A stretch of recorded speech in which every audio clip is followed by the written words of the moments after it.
Introduction to 2 Samuel.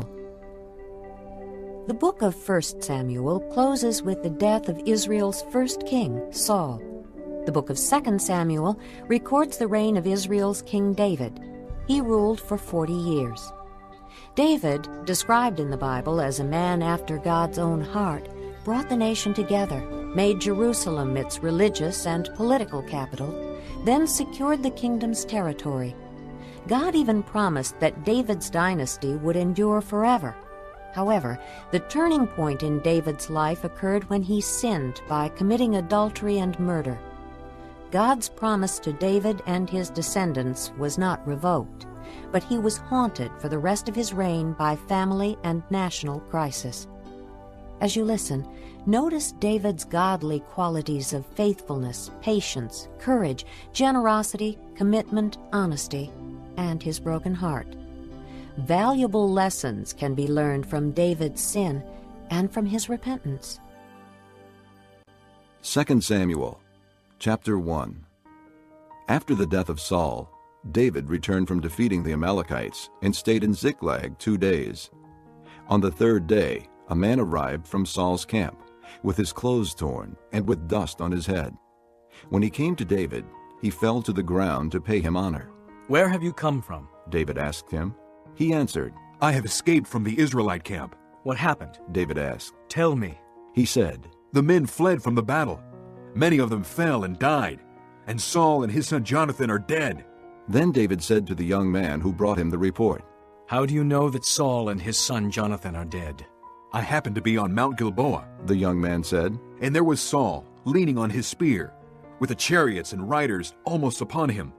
When he turned around and saw me, he called out to me, and I said, 'What can I do?' He asked me, 'Who are you?' 'An Amalekite,' I answered. Then he said to me, 'Stand over me and kill me.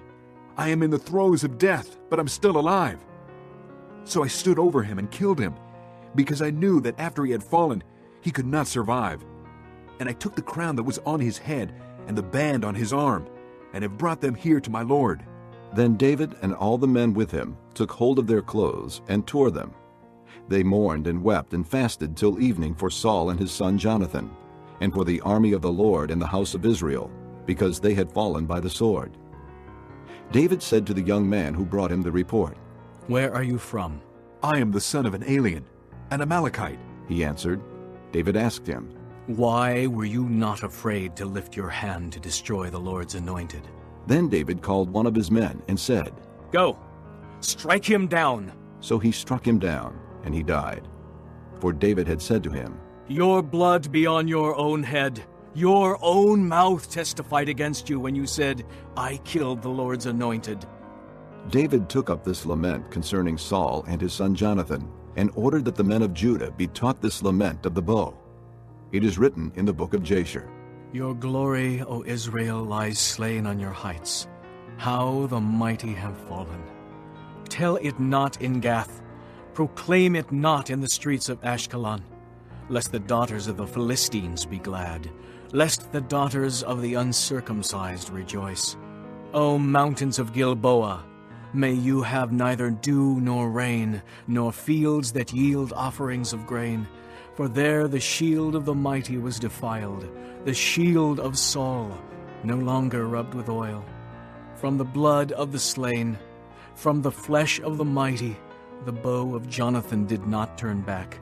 The sword of Saul did not return unsatisfied. Saul and Jonathan, in life they were loved and gracious, and in death they were not parted. They were swifter than eagles, they were stronger than lions. O daughters of Israel, weep for Saul, who clothed you in scarlet and finery, who adorned your garments with ornaments of gold. How the mighty have fallen in battle. Jonathan lies slain on your heights. I grieve for you, Jonathan, my brother. You were very dear to me. Your love for me was wonderful, more wonderful than that of women. How the mighty have fallen. The weapons of war have perished." Chapter 2. In the course of time, David inquired of the Lord. "Shall I go up to one of the towns of Judah?" He asked. The Lord said, "Go up." David asked, Where shall I go? "To Hebron," the Lord answered. So David went up there with his 2 wives, Ahinoam of Jezreel, and Abigail, the widow of Nabal of Carmel. David also took the men who were with him, each with his family, and they settled in Hebron and its towns. Then the men of Judah came to Hebron, and there they anointed David king over the house of Judah. When David was told that it was the men of Jabesh-Gilead who had buried Saul, he sent messengers to the men of Jabesh-Gilead to say to them, The Lord bless you for showing this kindness to Saul your master by burying him. May the Lord now show you kindness and faithfulness, and I too will show you the same favor because you have done this. Now then, be strong and brave, for Saul your master is dead, and the house of Judah has anointed me king over them. Meanwhile, Abner, son of Ner, the commander of Saul's army, had taken Ishbosheth, son of Saul, and brought him over to Mahanaim. He made him king over Gilead, Asherai, and Jezreel, and also over Ephraim, Benjamin, and all Israel. Ishbosheth, son of Saul, was 40 years old when he became king over Israel, and he reigned 2 years. The house of Judah, however, followed David. The length of time David was king in Hebron over the house of Judah was 7 years and 6 months. Abner, son of Ner, together with the men of Ishbosheth, son of Saul, left Mahanaim and went to Gibeon. Joab, son of Zeruiah, and David's men went out and met them at the pool of Gibeon. One group sat down on one side of the pool, and one group on the other side. Then Abner said to Joab, Let's have some of the young men get up and fight hand to hand in front of us. All right, let them do it, Joab said.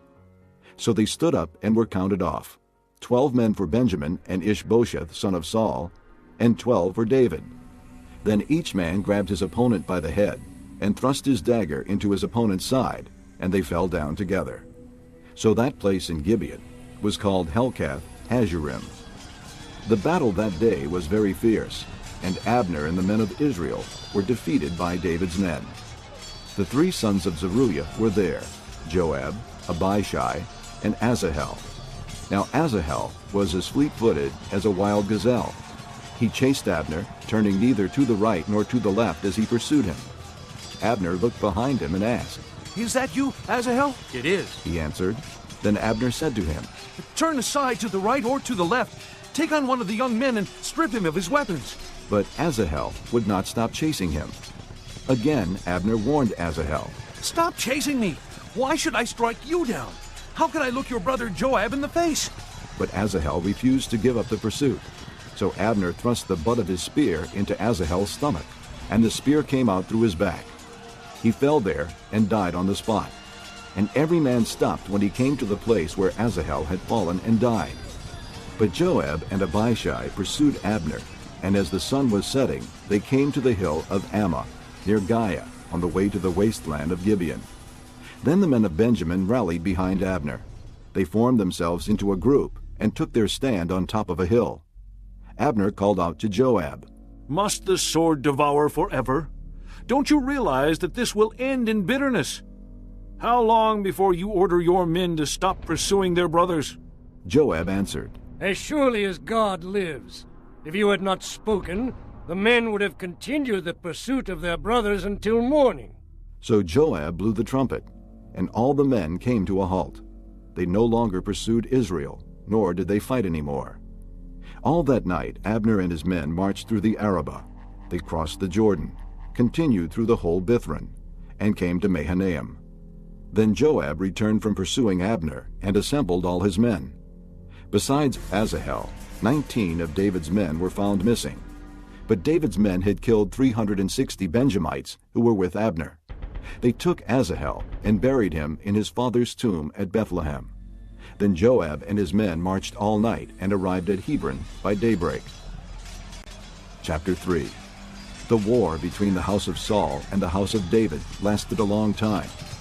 David grew stronger and stronger, while the house of Saul grew weaker and weaker. Sons were born to David in Hebron. His firstborn was Amnon, the son of Ahinoam of Jezreel. His second, Chileab, the son of Abigail, the widow of Nabal of Carmel. The third, Absalom, the son of Maacah, daughter of Talmai, king of Geshur. The fourth, Adonijah, the son of Haggith.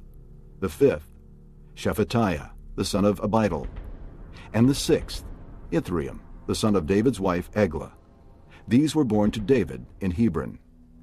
During the war between the house of Saul and the house of David, Abner had been strengthening his own position in the house of Saul. Now Saul had had a concubine named Rizpah, daughter of Aiah. And Ishbosheth said to Abner, "Why did you sleep with my father's concubine?" Abner was very angry because of what Ishbosheth said, and he answered, Am I a dog's head on Judah's side? This very day I am loyal to the house of your father Saul and to his family and friends. I haven't handed you over to David, yet now you accuse me of an offense involving this woman. May God deal with Abner, be it ever so severely, if I do not do for David what the Lord promised him on oath, and transfer the kingdom from the house of Saul, and establish David's throne over Israel and Judah from Dan to Beersheba." Ishbosheth did not dare to say another word to Abner, because he was afraid of him. Then Abner sent messengers on his behalf to say to David, "Whose land is it? Make an agreement with me, and I will help you bring all Israel over to you." Good, said David. I will make an agreement with you, but I demand one thing of you. Do not come into my presence unless you bring Michal, daughter of Saul, when you come to see me. Then David sent messengers to Ishbosheth, son of Saul, demanding, "Give me my wife Michal, whom I betrothed to myself for the price of 100 Philistine foreskins." So Ishbosheth gave orders and had her taken away from her husband Paltiel, son of Laish. Her husband, however, went with her, weeping behind her, all the way to Bahurim. Then Abner said to him, "Go back home." So he went back. Abner conferred with the elders of Israel and said, "For some time you have wanted to make David your king. Now do it. For the Lord promised David, 'By my servant David I will rescue my people Israel from the hand of the Philistines, and from the hand of all their enemies.'" Abner also spoke to the Benjamites in person. Then he went to Hebron to tell David everything that Israel and the whole house of Benjamin wanted to do. When Abner, who had 20 men with him, came to David at Hebron, David prepared a feast for him and his men. Then Abner said to David, "Let me go at once and assemble all Israel for my lord the king, so that they may make a compact with you, and that you may rule over all that your heart desires." So David sent Abner away, and he went in peace. Just then David's men and Joab returned from a raid and brought with them a great deal of plunder.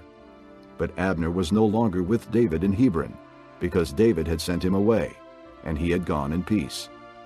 When Joab and all the soldiers with him arrived, he was told that Abner, son of Ner, had come to the king, and that the king had sent him away, and that he had gone in peace. So Joab went to the king and said, "What have you done? Look, Abner came to you. Why did you let him go? Now he is gone. You know Abner, son of Ner. He came to deceive you and observe your movements and find out everything you are doing." Joab then left David and sent messengers after Abner, and they brought him back from the well of Sirah. But David did not know it. Now when Abner returned to Hebron, Joab took him aside into the gateway, as though to speak with him privately. And there, to avenge the blood of his brother Asahel, Joab stabbed him in the stomach, and he died.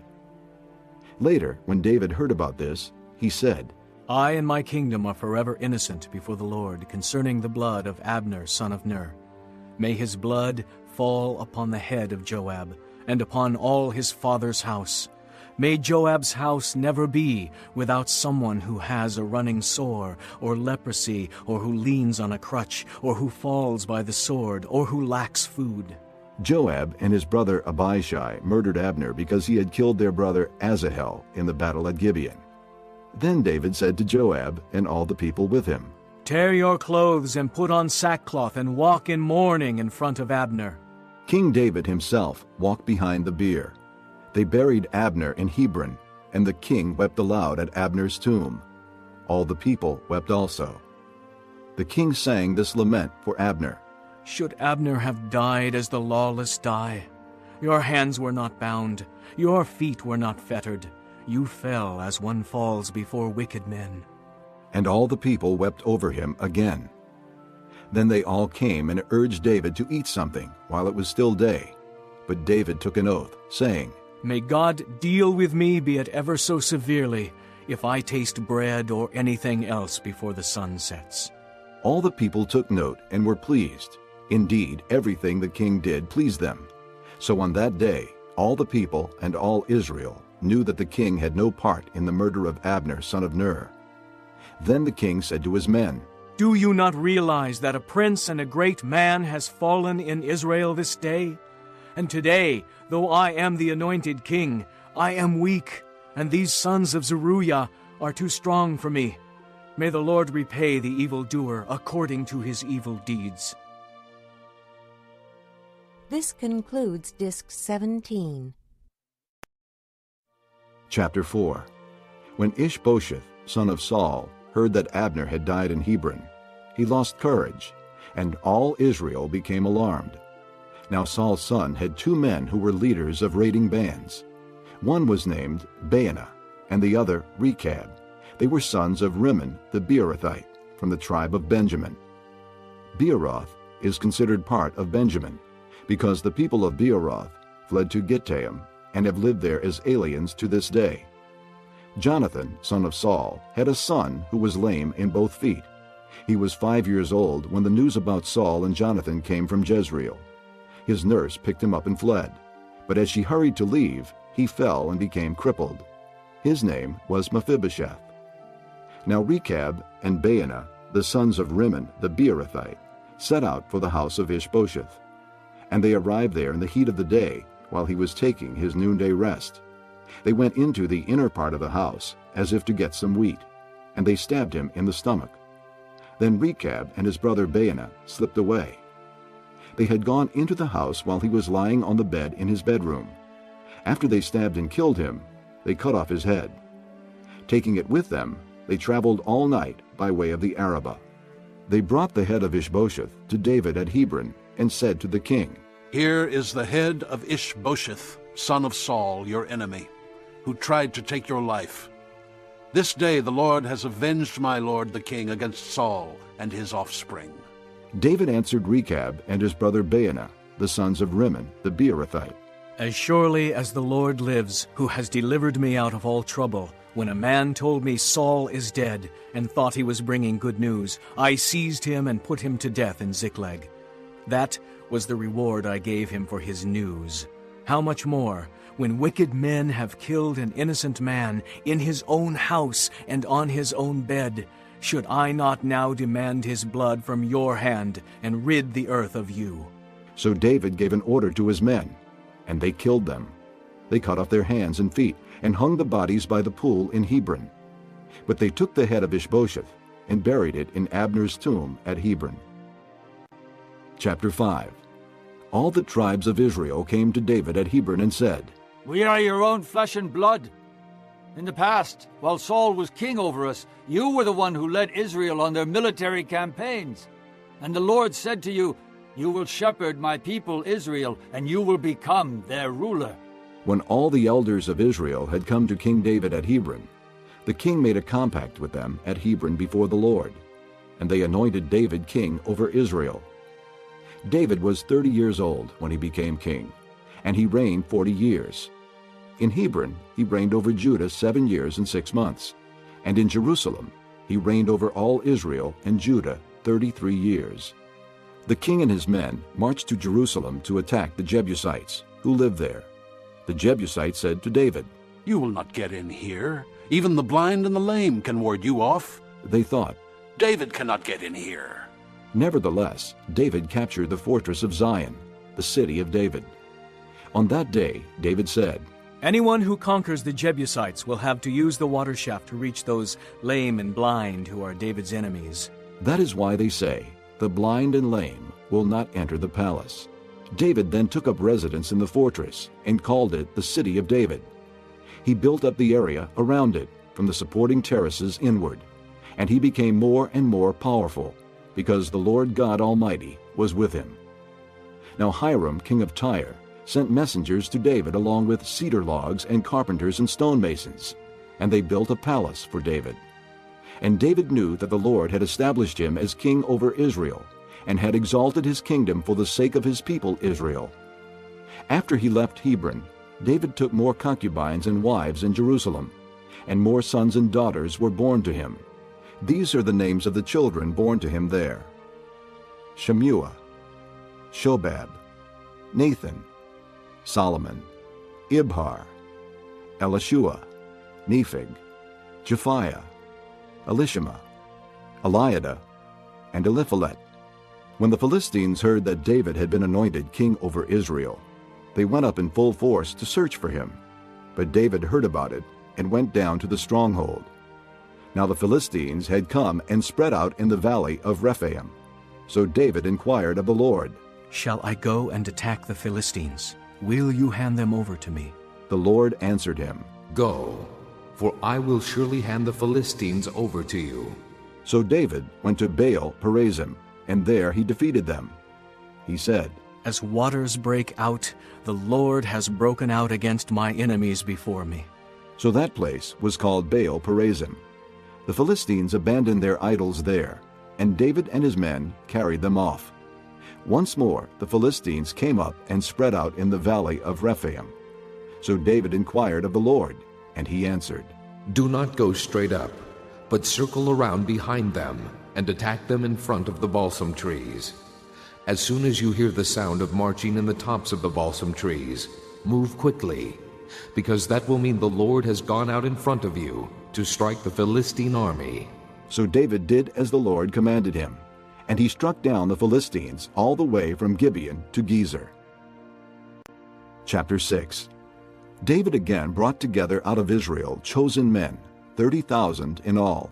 He and all his men set out from Baalah of Judah to bring up from there the ark of God, which is called by the name of the Lord Almighty, who is enthroned between the cherubim that are on the ark. They set the ark of God on a new cart and brought it from the house of Abinadab, which was on the hill. Uzzah and Ahio, sons of Abinadab, were guiding the new cart with the ark of God on it, and Ahio was walking in front of it. David and the whole house of Israel were celebrating with all their might before the Lord, with songs and with harps, lyres, tambourines, sistrums, and cymbals. When they came to the threshing floor of Nacon, Uzzah reached out and took hold of the ark of God, because the oxen stumbled. The Lord's anger burned against Uzzah because of his irreverent act. Therefore God struck him down, and he died there beside the ark of God. Then David was angry because the Lord's wrath had broken out against Uzzah, and to this day that place is called Perez-Uzzah. David was afraid of the Lord that day, and said, "How can the ark of the Lord ever come to me?" He was not willing to take the ark of the Lord to be with him in the city of David. Instead, he took it aside to the house of Obed-Edom the Gittite. The ark of the Lord remained in the house of Obed-Edom the Gittite for 3 months, and the Lord blessed him and his entire household. Now King David was told, "The Lord has blessed the household of Obed-Edom and everything he has because of the ark of God." So David went down and brought up the ark of God from the house of Obed-Edom to the city of David with rejoicing. When those who were carrying the ark of the Lord had taken 6 steps, he sacrificed a bull and a fattened calf. David, wearing a linen ephod, danced before the Lord with all his might, while he and the entire house of Israel brought up the ark of the Lord with shouts and the sound of trumpets. As the ark of the Lord was entering the city of David, Michal, daughter of Saul, watched from a window. And when she saw King David leaping and dancing before the Lord, she despised him in her heart.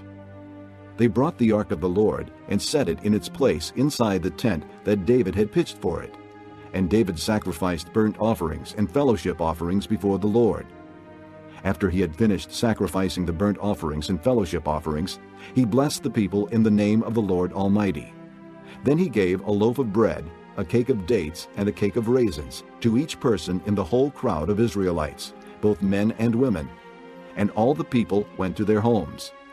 When David returned home to bless his household, Michal, daughter of Saul, came out to meet him and said, "How the king of Israel has distinguished himself today, disrobing in the sight of the slave girls of his servants, as any vulgar fellow would." David said to Michal, "It was before the Lord who chose me rather than your father or anyone from his house when he appointed me ruler over the Lord's people Israel. I will celebrate before the Lord. I will become even more undignified than this, and I will be humiliated in my own eyes.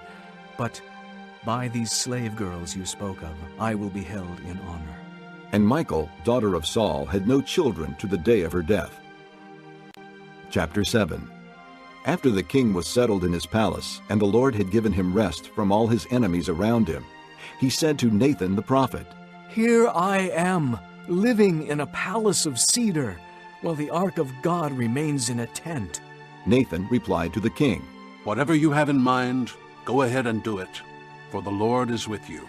That night the word of the Lord came to Nathan, saying, Go and tell my servant David, this is what the Lord says. Are you the one to build me a house to dwell in? I have not dwelt in a house from the day I brought the Israelites up out of Egypt to this day. I have been moving from place to place with a tent as my dwelling.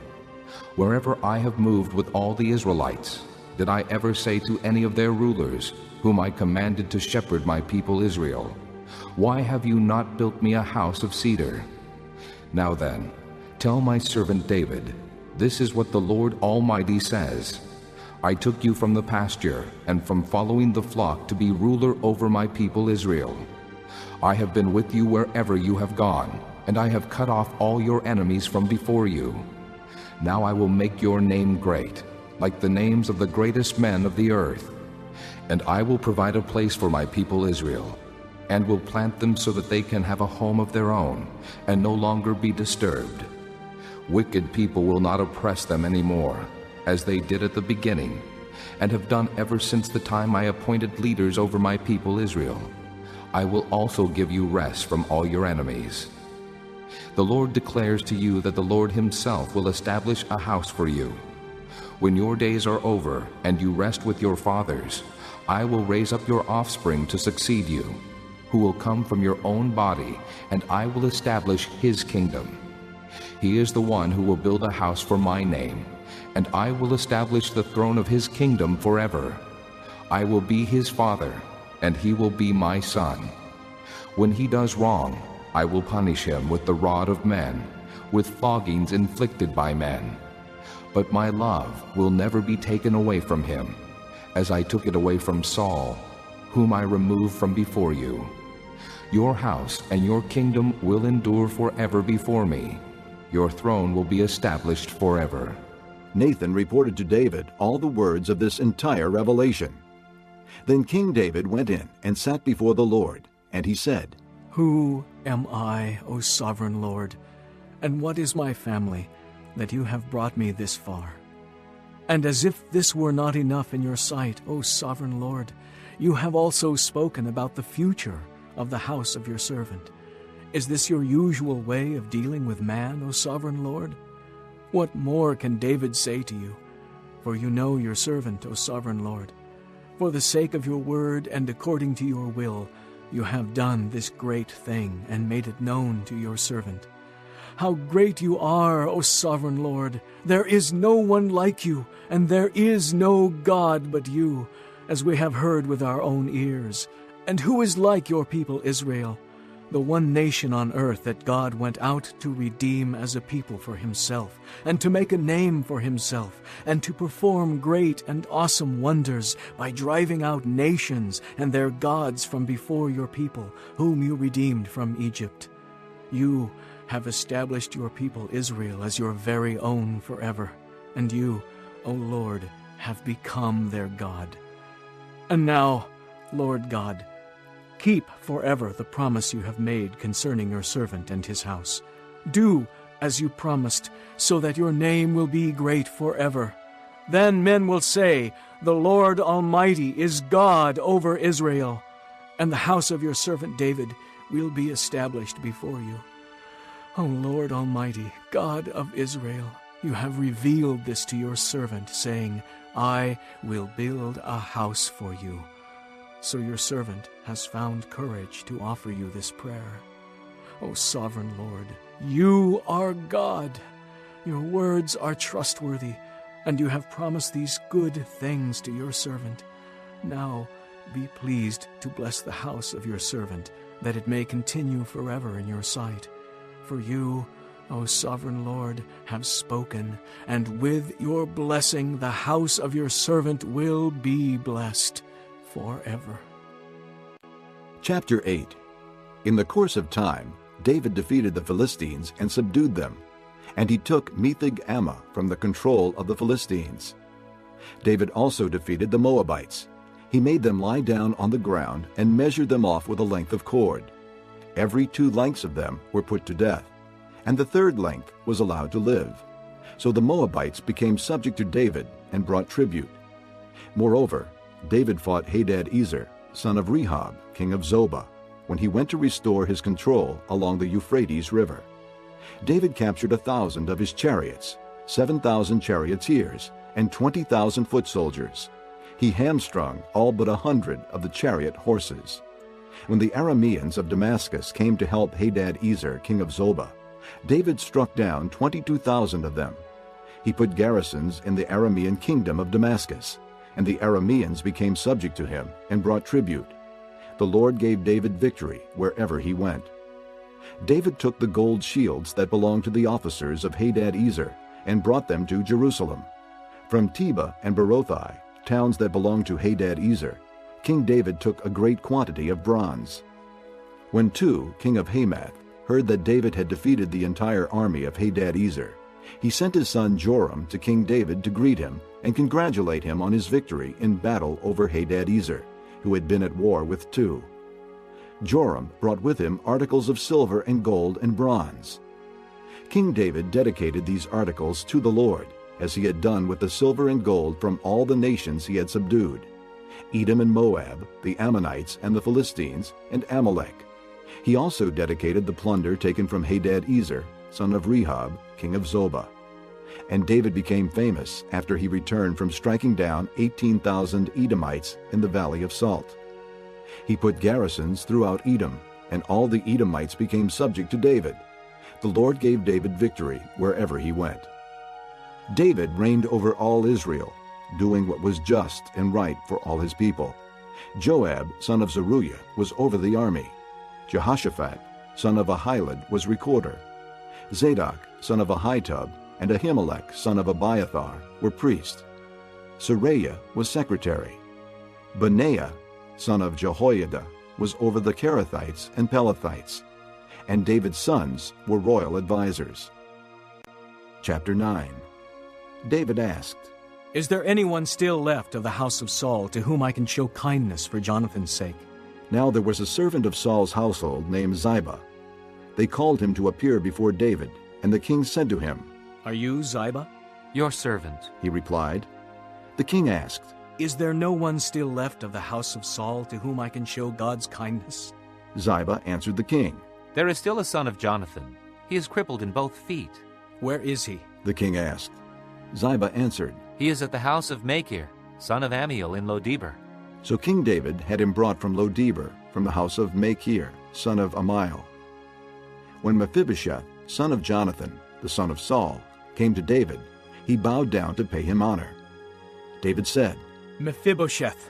Your servant, he replied. Don't be afraid, David said to him, for I will surely show you kindness for the sake of your father Jonathan. I will restore to you all the land that belonged to your grandfather Saul, and you will always eat at my table. Mephibosheth bowed down and said, What is your servant that you should notice a dead dog like me? Then the king summoned Ziba, Saul's servant, and said to him, I have given your master's grandson everything that belonged to Saul and his family. You and your sons and your servants are to farm the land for him and bring in the crops, so that your master's grandson may be provided for. And Mephibosheth, grandson of your master, will always eat at my table. Now Ziba had 15 sons and 20 servants. Then Ziba said to the king, Your servant will do whatever my lord the king commands his servant to do. So Mephibosheth ate at David's table like one of the king's sons. Mephibosheth had a young son named Micah, and all the members of Ziba's household were servants of Mephibosheth.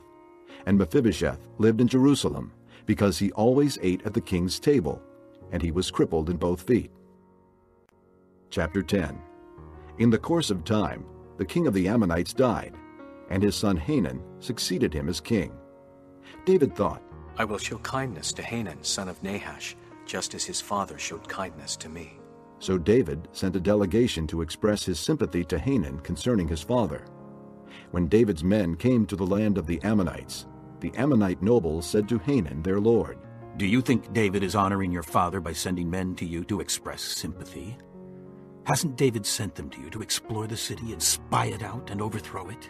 So Hanun seized David's men, shaved off half of each man's beard, cut off their garments in the middle at the buttocks, and sent them away. When David was told about this, he sent messengers to meet the men, for they were greatly humiliated. The king said, "Stay at Jericho till your beards have grown, and then come back." When the Ammonites realized that they had become a stench in David's nostrils, they hired 20,000 Aramean foot soldiers from Beth-rehob and Zobah, as well as the king of Maacah with 1,000 men, and also 12,000 men from Tob. On hearing this, David sent Joab out with the entire army of fighting men. The Ammonites came out and drew up in battle formation at the entrance to their city gate, while the Arameans of Zobah and Rehob and the men of Tob and Maacah were by themselves in the open country. Joab saw that there were battle lines in front of him and behind him, so he selected some of the best troops in Israel and deployed them against the Arameans. He put the rest of the men under the command of Abishai, his brother, and deployed them against the Ammonites. Joab said, "If the Arameans are too strong for me, then you are to come to my rescue. But if the Ammonites are too strong for you, then I will come to rescue you. Be strong, and let us fight bravely for our people and the cities of our God. The Lord will do what is good in his sight." Then Joab and the troops with him advanced to fight the Arameans, and they fled before him. When the Ammonites saw that the Arameans were fleeing, they fled before Abishai and went inside the city. So Joab returned from fighting the Ammonites and came to Jerusalem. After the Arameans saw that they had been routed by Israel, they regrouped. Hadadezer had Arameans brought from beyond the river. They went to Helam with Shobach, the commander of Hadadezer's army, leading them. When David was told of this, he gathered all Israel, crossed the Jordan, and went to Helam. The Arameans formed their battle lines to meet David and fought against him. But they fled before Israel, and David killed 700 of their charioteers and 40,000 of their foot soldiers. He also struck down Shobach, the commander of their army, and he died there. When all the kings who were vassals of Hadadezer saw that they had been defeated by Israel, they made peace with the Israelites and became subject to them. So the Arameans were afraid to help the Ammonites anymore. Chapter 11. In the spring, at the time when kings go off to war, David sent Joab out with the king's men and the whole Israelite army. They destroyed the Ammonites and besieged Rabbah, but David remained in Jerusalem. One evening, David got up from his bed and walked around on the roof of the palace. From the roof he saw a woman bathing. The woman was very beautiful, and David sent someone to find out about her. The man said, "Isn't this Bathsheba, the daughter of Eliam, and the wife of Uriah the Hittite?" Then David sent messengers to get her.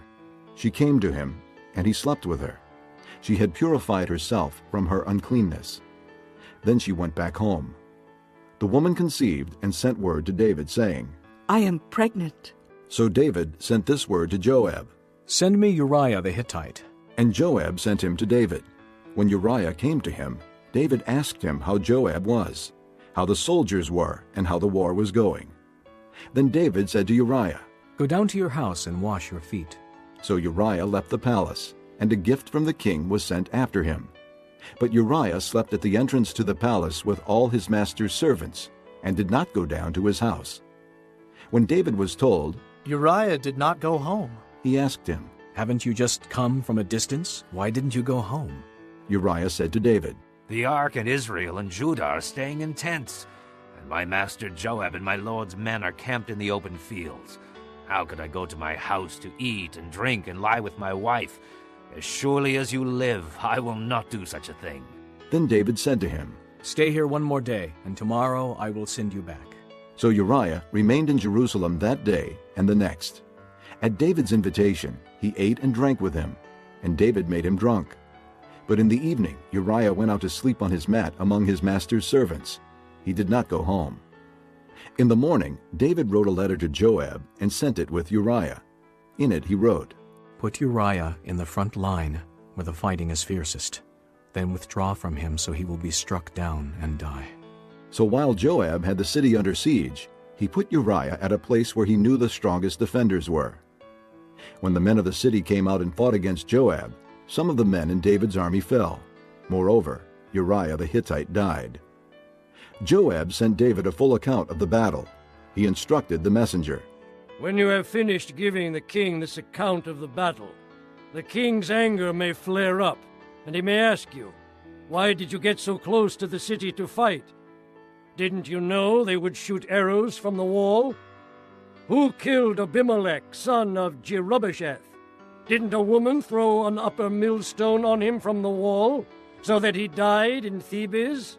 Why did you get so close to the wall?' If he asks you this, then say to him, 'Also, your servant Uriah the Hittite is dead.'"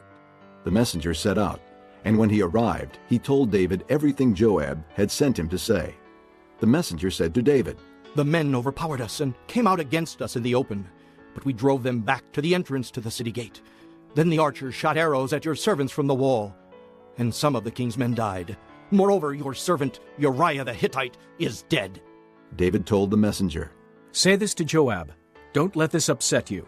The sword devours one as well as another. Press the attack against the city and destroy it. Say this to encourage Joab." When Uriah's wife heard that her husband was dead, she mourned for him. After the time of mourning was over, David had her brought to his house, and she became his wife and bore him a son. But the thing David had done displeased the Lord. Chapter 12. The Lord sent Nathan to David. When he came to him, he said, "There were 2 men in a certain town, one rich and the other poor. The rich man had a very large number of sheep and cattle, but the poor man had nothing except one little ewe lamb he had bought. He raised it, and it grew up with him and his children. It shared his food, drank from his cup, and even slept in his arms. It was like a daughter to him. Now a traveler came to the rich man, but the rich man refrained from taking one of his own sheep or cattle to prepare a meal for the traveler who had come to him. Instead, he took the ewe lamb that belonged to the poor man and prepared it for the one who had come to him." David burned with anger against the man and said to Nathan, "As surely as the Lord lives, the man who did this deserves to die. He must pay for that lamb 4 times over, because he did such a thing and had no pity." Then Nathan said to David, "You are the man.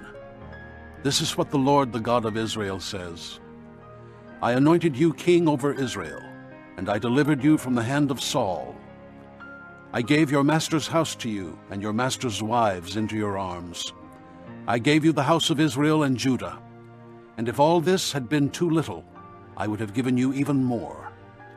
Why did you despise the word of the Lord by doing what is evil in his eyes? You struck down Uriah the Hittite with the sword and took his wife to be your own. You killed him with the sword of the Ammonites. Now, therefore, the sword will never depart from your house, because you despised me and took the wife of Uriah the Hittite to be your own. This is what the Lord says. Out of your own household I am going to bring calamity upon you.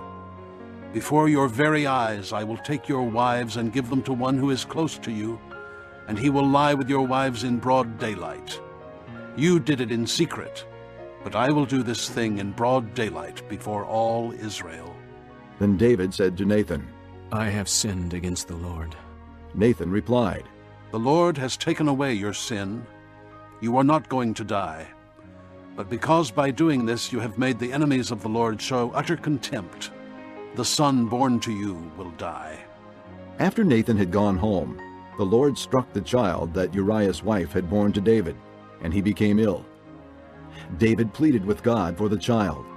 He fasted and went into his house and spent the nights lying on the ground. The elders of his household stood beside him to get him up from the ground, but he refused, and he would not eat any food with them. On the 7th day, the child died. David's servants were afraid to tell him that the child was dead, for they thought, "While the child was still living, we spoke to David, but he would not listen to us. How can we tell him the child is dead? he may do something desperate. David noticed that his servants were whispering among themselves, and he realized the child was dead. Is the child dead? He asked. Yes, They replied. he is dead.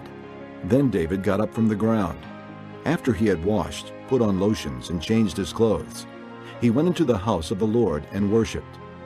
Then he went to his own house, and at his request they served him food, and he ate. His servants asked him, Why are you acting this way? While the child was alive, you fasted and wept. But now that the child is dead, you get up and eat. He answered, While the child was still alive, I fasted and wept. I thought, who knows, the Lord may be gracious to me and let the child live. But now that he is dead, why should I fast? Can I bring him back again? I will go to him, but he will not return to me. Then David comforted his wife Bathsheba, and he went to her and lay with her. She gave birth to a son, and they named him Solomon. The Lord loved him, and because the Lord loved him, he sent word through Nathan the prophet to name him Jedediah. Meanwhile, Joab fought against Rabbah of the Ammonites and captured the royal citadel. Joab then sent messengers to David, saying, I have fought against Rabbah and taken its water supply. Now muster the rest of the troops and besiege the city and capture it. Otherwise I will take the city, and it will be named after me. So David mustered the entire army and went to Rabbah and attacked and captured it. He took the crown from the head of their king. Its weight was a talent of gold, and it was set with precious stones, and it was placed on David's head. He took a great quantity of plunder from the city and brought out the people who were there, consigning them to labor with saws and with iron picks and axes, and he made them work at brickmaking. He did this to all the Ammonite towns. Then David and his entire army returned to Jerusalem. Chapter 13. In the course of time, Amnon, son of David, fell in love with Tamar, the beautiful sister of Absalom, son of David. Amnon became frustrated to the point of illness on account of his sister Tamar, for she was a virgin, and it seemed impossible for him to do anything to her. Now Amnon had a friend named Jonadab, son of Shimeah, David's brother. Jonadab was a very shrewd man. He asked Amnon, Why do you, the king's son, look so haggard morning after morning? Won't you tell me? Amnon said to him, I'm in love with Tamar, my brother Absalom's sister. Go to bed and pretend to be ill. Jonadab said. When your father comes to see you, say to him, I would like my sister Tamar to come and give me something to eat. Let her prepare the food in my sight, so I may watch her and then eat it from her hand. So Amnon lay down and pretended to be ill. When the king came to see him, Amnon said to him, I would like my sister Tamar to come and make some special bread in my sight, so I may eat from her hand. David sent word to Tamar at the palace. Go to the house of your brother Amnon and prepare some food for him. So Tamar went to the house of her brother Amnon, who was lying down. She took some dough, kneaded it, made the bread in his sight, and baked it. Then she took the pan and served him the bread, but he refused to eat. Send everyone out of here, Amnon said. So everyone left him. Then Amnon said to Tamar, Bring the food here into my bedroom so I may eat from your hand. And Tamar took the bread she had prepared and brought it to her brother Amnon in his bedroom. But when she took it to him to eat, he grabbed her and said, Come to bed with me, my sister. Don't, my brother. She said to him, Don't force me. Such a thing should not be done in Israel. Don't do this wicked thing. What about me? Where could I get rid of my disgrace? And what about you? You would be like one of the wicked fools in Israel. Please, speak to the king. He will not keep me from being married to you. But he refused to listen to her, and since he was stronger than she, he raped her. Then Amnon hated her with intense hatred. In fact, he hated her more than he had loved her. Amnon said to her, Get up and get out. No. She said to him, Sending me away would be a greater wrong than what you have already done to me. But he refused to listen to her. He called his personal servant and said, Get this woman out of here and bolt the door after her. So his servant put her out and bolted the door after her. She was wearing a richly ornamented robe, for this was the kind of garment the virgin daughters of the king wore. Tamar put ashes on her head and tore the ornamented robe she was wearing. She put her hand on her head and went away, weeping aloud as she went. Her brother Absalom said to her, "Has that Amnon, your brother, been with you? Be quiet now, my sister. He is your brother. Don't take this thing to heart." And Tamar lived in her brother Absalom's house, a desolate woman. When King David heard all this, he was furious. Absalom never said a word to Amnon, either good or bad. He hated Amnon because he had disgraced his sister Tamar. 2 years later, when Absalom's sheep shearers were at Baal-Hazor near the border of Ephraim, he invited all the king's sons to come there. Absalom went to the king and said, "Your servant has had shearers come. Will the king and his officials please join me?" "No, my son," the king replied. "All of us should not go. We would only be a burden to you." Although Absalom urged him, he still refused to go, but gave him his blessing. Then Absalom said, "If not, please let my brother Amnon come with us." The king asked him, "Why should he go with you?" But Absalom urged him, so he sent with him Amnon and the rest of the king's sons. Absalom ordered his men, "Listen, when Amnon is in high spirits from drinking wine, and I say to you, 'Strike Amnon down,' then kill him. Don't be afraid. Have not I given you this order? Be strong and brave." So Absalom's men did to Amnon what Absalom had ordered. Then all the king's sons got up, mounted their mules, and fled. While they were on their way, the report came to David, "Absalom has struck down all the king's sons. Not one of them is left." The king stood up, tore his clothes, and lay down on the ground, and all his servants stood by with their clothes torn. But Jonadab, son of Shimeah, David's brother, said, "My lord should not think that they killed all the princes. Only Amnon is dead. This has been Absalom's expressed intention ever since the day Amnon raped his sister Tamar.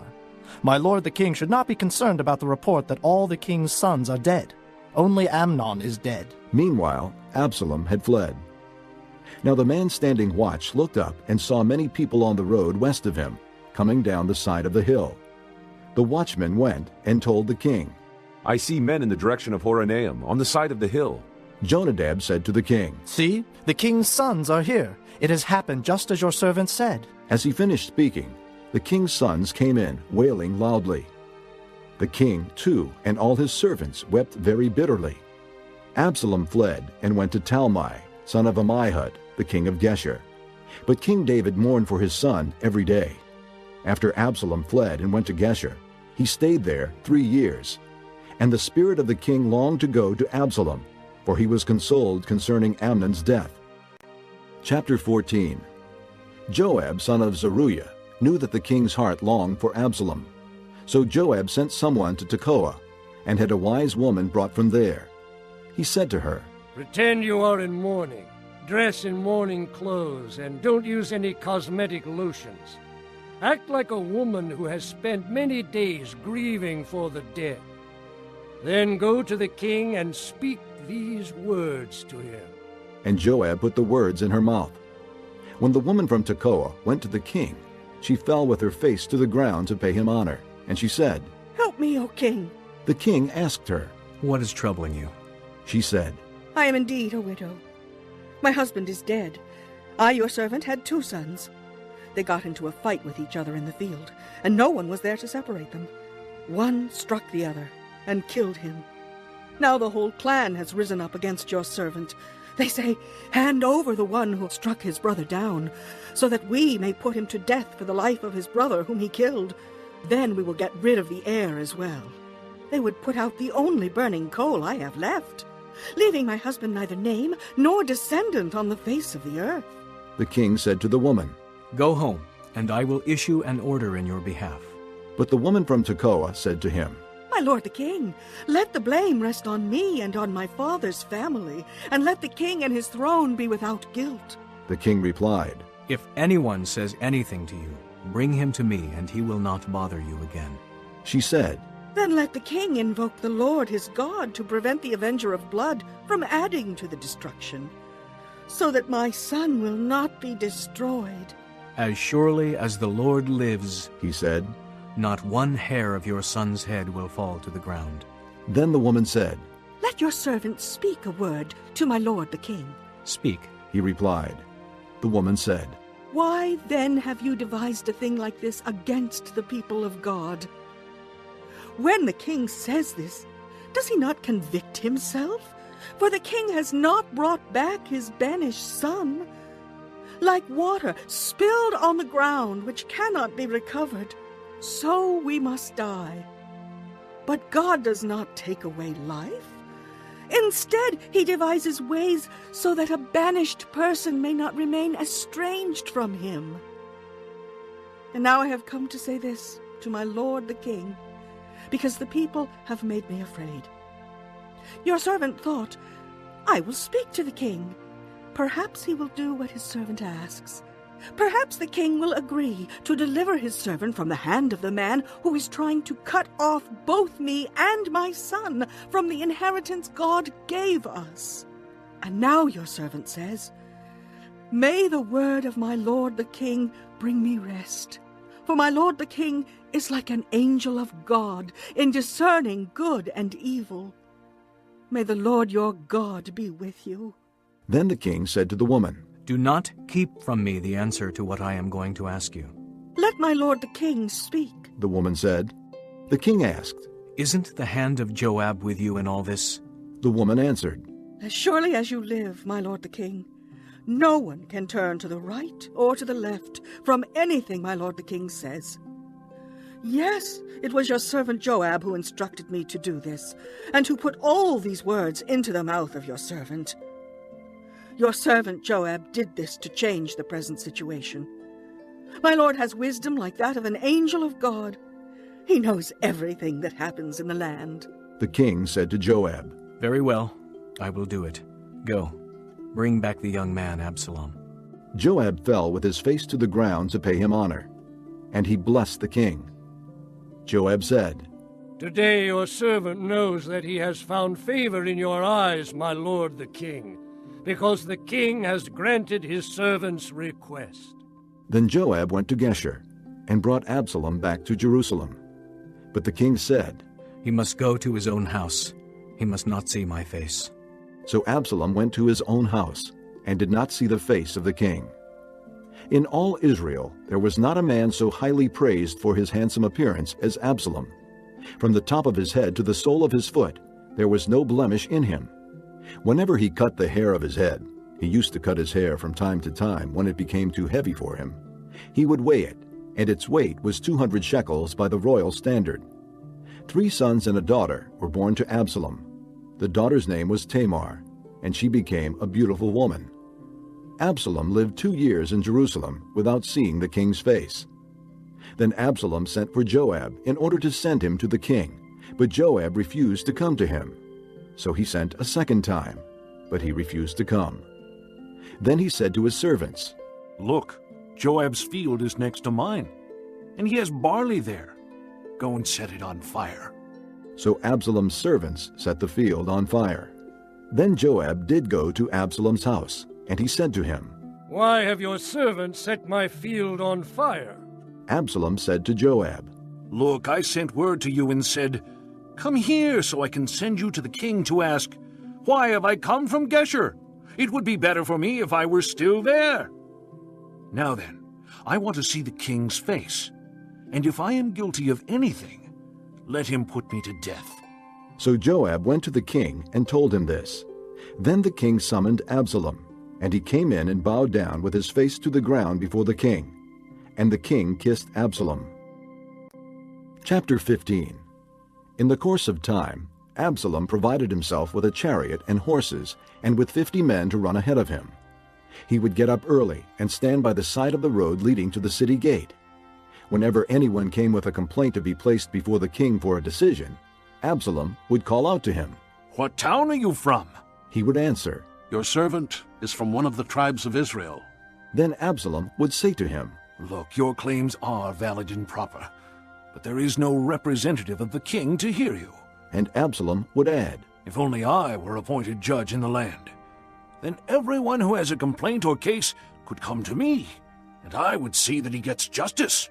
Also, whenever anyone approached him to bow down before him, Absalom would reach out his hand, take hold of him, and kiss him. Absalom behaved in this way toward all the Israelites who came to the king, asking for justice, and so he stole the hearts of the men of Israel. At the end of 4 years, Absalom said to the king, "Let me go to Hebron and fulfill a vow I made to the Lord. While your servant was living at Geshur in Aram, I made this vow. If the Lord takes me back to Jerusalem, I will worship the Lord in Hebron." The king said to him, "Go in peace." So he went to Hebron. Then Absalom sent secret messengers throughout the tribes of Israel to say, "As soon as you hear the sound of the trumpets, then say, 'Absalom is king in Hebron.'" 200 men from Jerusalem had accompanied Absalom.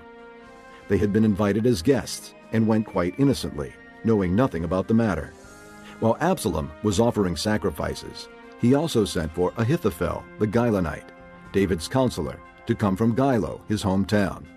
And so the conspiracy gained strength, and Absalom's following kept on increasing. A messenger came and told David, "The hearts of the men of Israel are with Absalom." Then David said to all his officials who were with him in Jerusalem, "Come, we must flee, or none of us will escape from Absalom. We must leave immediately, or he will move quickly to overtake us and bring ruin upon us and put the city to the sword." The king's officials answered him, "Your servants are ready to do whatever our lord the king chooses." The king set out, with his entire household following him. But he left 10 concubines to take care of the palace. So the king set out, with all the people following him, and they halted at a place some distance away. All his men marched past him, along with all the Kerethites and Pelethites, and all the 600 Gittites who had accompanied him from Gath marched before the king. The king said to Ittai the Gittite, "Why should you come along with us? Go back and stay with King Absalom. You are a foreigner and exile from your homeland. You came only yesterday, and today shall I make you wander about with us when I do not know where I am going? Go back and take your countrymen. May kindness and faithfulness be with you." But Ittai replied to the king, "As surely as the Lord lives, and as my lord the king lives, wherever my lord the king may be, whether it means life or death, there will your servant be." David said to Ittai, "Go ahead, march on." So Ittai the Gittite marched on with all his men and the families that were with him. The whole countryside wept aloud as all the people passed by. The king also crossed the Kidron Valley, and all the people moved on toward the desert. Zadok was there too, and all the Levites who were with him were carrying the Ark of the Covenant of God. They set down the Ark of God, and Abiathar offered sacrifices until all the people had finished leaving the city. Then the king said to Zadok, "Take the Ark of God back into the city. If I find favor in the Lord's eyes, he will bring me back and let me see it and his dwelling place again. But if he says, 'I am not pleased with you,' then I am ready. Let him do to me whatever seems good to him." The king also said to Zadok the priest, "Aren't you a seer? Go back to the city in peace with your son Ahimaaz and Jonathan, son of Abiathar. You and Abiathar take your 2 sons with you. I will wait at the fords in the desert until word comes from you to inform me." So Zadok and Abiathar took the Ark of God back to Jerusalem and stayed there. But David continued up the Mount of Olives, weeping as he went. His head was covered, and he was barefoot. All the people with him covered their heads too, and were weeping as they went up. Now David had been told, "Ahithophel is among the conspirators with Absalom." So David prayed, "O Lord, turn Ahithophel's counsel into foolishness." When David arrived at the summit, where people used to worship God, Hushai the Archite was there to meet him, his robe torn and dust on his head. David said to him, "If you go with me, you will be a burden to me. But if you return to the city and say to Absalom, 'I will be your servant, O king. I was your father's servant in the past, but now I will be your servant,' then you can help me by frustrating Ahithophel's advice. Won't the priests Zadok and Abiathar be there with you? Tell them anything you hear in the king's palace. Their 2 sons, Ahimaaz, son of Zadok, and Jonathan, son of Abiathar, are there with them. Send them to me with anything you hear." So David's friend Hushai arrived at Jerusalem as Absalom was entering the city. Chapter 16. When David had gone a short distance beyond the summit, there was Ziba, the steward of Mephibosheth, waiting to meet him. He had a string of donkeys saddled and loaded with 200 loaves of bread, 100 cakes of raisins, 100 cakes of figs, and a skin of wine. The king asked Ziba, "Why have you brought these?" Ziba answered, "The donkeys are for the king's household to ride on. The bread and fruit are for the men to eat, and the wine is to refresh those who become exhausted in the desert." The king then asked, "Where is your master's grandson?" Ziba said to him, "He is staying in Jerusalem, because he thinks, 'Today the house of Israel will give me back my grandfather's kingdom.'" Then the king said to Ziba, "All that belonged to Mephibosheth is now yours." "I humbly bow," Ziba said. "May I find favor in your eyes, my lord the king." As King David approached Bahurim, a man from the same clan as Saul's family came out from there. His name was Shimei, son of Gera, and he cursed as he came out. He pelted David and all the king's officials with stones, though all the troops and the special guard were on David's right and left. As he cursed, Shimei said, "Get out! Get out, you man of blood, you scoundrel! The Lord has repaid you for all the blood you shed in the household of Saul, in whose place you have reigned. The Lord has handed the kingdom over to your son Absalom. You have come to ruin because you are a man of blood." Then Abishai, son of Zeruiah, said to the king, "Why should this dead dog curse my lord the king? Let me go over and cut off his head." But the king said, "What do you and I have in common, you sons of Zeruiah? If he is cursing because the Lord said to him, 'Curse David,' who can ask, 'Why do you do this?'" David then said to Abishai and all his officials, "My son, who is of my own flesh, is trying to take my life. How much more then this Benjamite? Leave him alone. Let him curse, for the Lord has told him to. It may be that the Lord will see my distress and repay me with good for the cursing I am receiving today." So David and his men continued along the road while Shimei was going along the hillside opposite him, cursing as he went, and throwing stones at him and showering him with dirt. The king and all the people with him arrived at their destination exhausted, and there he refreshed himself. Meanwhile, Absalom and all the men of Israel came to Jerusalem, and Ahithophel was with him. Then Hushai the Archite, David's friend, went to Absalom and said to him, "Long live the king! Long live the king!" Absalom asked Hushai, "Is this the love you show your friend? Why didn't you go with your friend?" Hushai said to Absalom, "No. The one chosen by the Lord, by these people, and by all the men of Israel, his I will be, and I will remain with him. Furthermore, whom should I serve? Should I not serve the son? Just as I served your father, so I will serve you." Absalom said to Ahithophel, "Give us your advice. What should we do?" Ahithophel answered, "Lie with your father's concubines, whom he left to take care of the palace. Then all Israel will hear that you have made yourself a stench in your father's nostrils, and the hands of everyone with you will be strengthened." So they pitched a tent for Absalom on the roof, and he lay with his father's concubines in the sight of all Israel. Now in those days the advice Ahithophel gave was like that of one who inquires of God. That was how both David and Absalom regarded all of Ahithophel's advice. Chapter 17. Ahithophel said to Absalom, "I would choose 12,000 men and set out tonight in pursuit of David. I would attack him while he is weary and weak. I would strike him with terror, and then all the people with him will flee. I would strike down only the king and bring all the people back to you.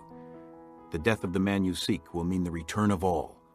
All the people will be unharmed." This plan seemed good to Absalom and to all the elders of Israel. But Absalom said, "Summon also Hushai the Archite, so we can hear what he has to say." When Hushai came to him, Absalom said, "Ahithophel has given this advice. Should we do what he says? If not, give us your opinion." Hushai replied to Absalom, "The advice Ahithophel has given is not good this time. You know your father and his men. They are fighters, and as fierce as a wild bear robbed of her cubs. Besides, your father is an experienced fighter. He will not spend the night with the troops. Even now, he is hidden in a cave or some other place. If he should attack your troops first, whoever hears about it will say, 'There has been a slaughter among the troops who follow Absalom.' Then even the bravest soldier, whose heart is like the heart of a lion, will melt with fear. For all Israel knows that your father is a fighter, and that those with him are brave. So I advise you, let all Israel, from Dan to Beersheba, as numerous as the sand on the seashore, be gathered to you, with you yourself leading them into battle. Then we will attack him wherever he may be found, and we will fall on him as dew settles on the ground. Neither he nor any of his men will be left alive. If he withdraws into his city, then all Israel will bring ropes to that city, and we will drag it down to the valley until not even a piece of it can be found." Absalom and all the men of Israel said, "The advice of Hushai the Archite is better than that of Ahithophel." For the Lord had determined to frustrate the good advice of Ahithophel in order to bring disaster on Absalom.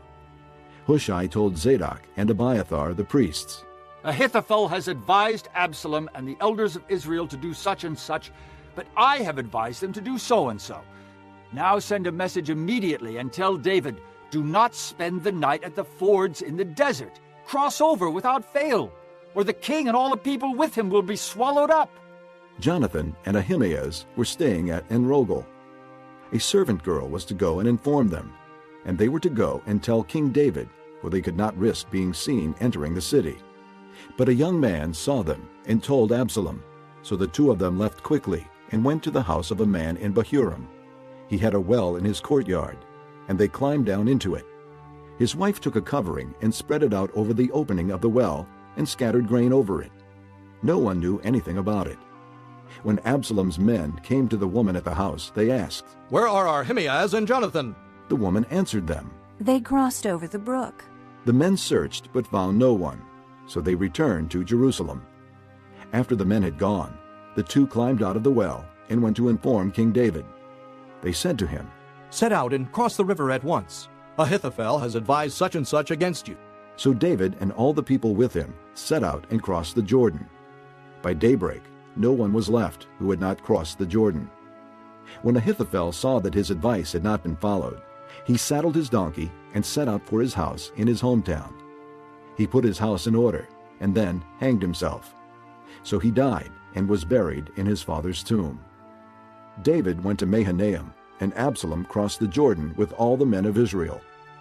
Absalom had appointed Amasa over the army in place of Joab. Amasa was the son of a man named Jether, an Israelite who had married Abigail, the daughter of Nahash, and sister of Zeruiah, the mother of Joab. The Israelites and Absalom camped in the land of Gilead.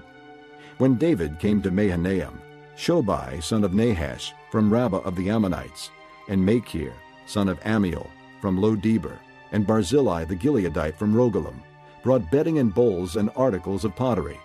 They also brought wheat and barley, flour and roasted grain, beans and lentils, honey and curds, sheep, and cheese from cow's milk for David and his people to eat. For they said, "The people have become hungry and tired and thirsty in the desert." Chapter 18. David mustered the men who were with him, and appointed over them commanders of thousands and commanders of hundreds. David sent the troops out, a third under the command of Joab, a third under Joab's brother Abishai son of Zeruiah, and a third under Ittai the Gittite. The king told the troops, "I myself will surely march out with you." But the men said, "You must not go out. If we are forced to flee, they won't care about us. Even if half of us die, they won't care. But you are worth 10,000 of us. It would be better now for you to give us support from the city." The king answered, "I will do whatever seems best to you." So the king stood beside the gate, while all the men marched out in units of hundreds and of thousands. The king commanded Joab, Abishai, and Ittai, "Be gentle with the young man Absalom, for my sake." And all the troops heard the king giving orders concerning Absalom to each of the commanders. The army marched into the field to fight Israel, and the battle took place in the forest of Ephraim. There the army of Israel was defeated by David's men, and the casualties that day were great, 20,000 men. The battle spread out over the whole countryside, and the forest claimed more lives that day than the sword. Now Absalom happened to meet David's men. He was riding his mule, and as the mule went under the thick branches of a large oak, Absalom's head got caught in the tree. He was left hanging in midair, while the mule he was riding kept on going. When one of the men saw this, he told Joab. "I just saw Absalom hanging in an oak tree." Joab said to the man who had told him this, "What? You saw him? Why didn't you strike him to the ground right there? Then I would have had to give you 10 shekels of silver and a warrior's belt. But the man replied, Even if 1,000 shekels were weighed out into my hands, I would not lift my hand against the king's son. In our hearing, the king commanded you and Abishai and Ittai, protect the young man Absalom for my sake. And if I had put my life in jeopardy, and nothing is hidden from the king, you would have kept your distance from me. Joab said, I'm not going to wait like this for you. So he took 3 javelins in his hand and plunged them into Absalom's heart, while Absalom was still alive in the oak tree. And 10 of Joab's armor-bearers surrounded Absalom, struck him, and killed him. Then Joab sounded the trumpet, and the troops stopped pursuing Israel, for Joab halted them. They took Absalom, threw him into a big pit in the forest, and piled up a large heap of rocks over him. Meanwhile, all the Israelites fled to their homes. During his lifetime, Absalom had taken a pillar and erected it in the king's valley as a monument to himself, for he thought, I have no son to carry on the memory of my name. He named the pillar after himself, and it is called Absalom's monument to this day. Now Ahimaaz, son of Zadok, said, Let me run and take the news to the king, that the Lord has delivered him from the hand of his enemies. You are not the one to take the news today. Joab told him. You may take the news another time, but you must not do so today, because the king's son is dead. Then Joab said to a Cushite, Go, tell the king what you have seen. The Cushite bowed down before Joab and ran off. Ahimaaz, son of Zadok, again said to Joab, Come what may, please let me run behind the Cushite. But Joab replied, My son, why do you want to go? You don't have any news that will bring you a reward. He said, Come what may, I want to run. So Joab said, Run. Then Ahimaaz ran by way of the plain, and outran the Cushite. While David was sitting between the inner and outer gates, the watchman went up to the roof of the gateway by the wall. As he looked out, he saw a man running alone. The watchman called out to the king and reported it.